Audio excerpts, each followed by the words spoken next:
हाय सांग मैंने जय जगन्नाथ केमती अच्छा आशा कर समस्ते भलरे थे। आज हूँ ओडिया नववर्ष तो आम माँ पुओं तरफ आपण मान हार्दिक अभिनंदन नववर्ष तो आज हूँ पणा संक्रांति ता सहित छतुआ संक्रांति। तो पणा संक्रांति पणा हेनी से तो मानने केमती हम ओडिया मान अति प्रिय।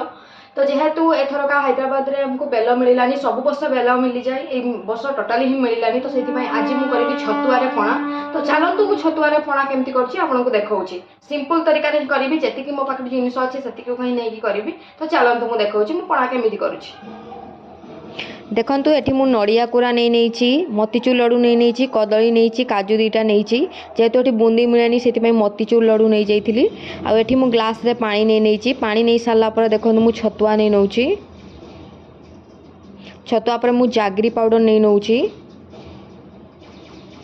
कारण आम चीनी खाऊने से चीनी मु जमा यूज करेनी कारण मो पो पीब से चीनी न नहीं जागरी नहीं नौची। तापर मु से टिके मेल्ट कर नेली। तापर मु एबे कदली पकई नौची।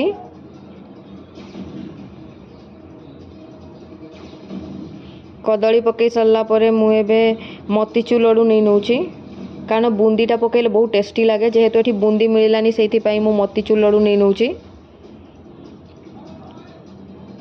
तापर नड़िया कोरा पकई नौची।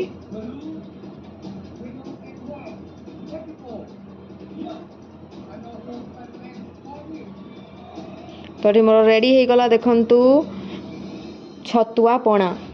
मु बेसी किछि करना ही जेमिति सिंपल करिया कथा सेमिति करछि कारण बेसी किछि पकेइला माने हमकु भलो लागेनी। तो सेति सिंपल तरीका रे बनैली। तो मो वीडियो केमिति लागिला निहाती कमेंट माध्यम रे जणैबे। रहली संग माने जय जगन्नाथ।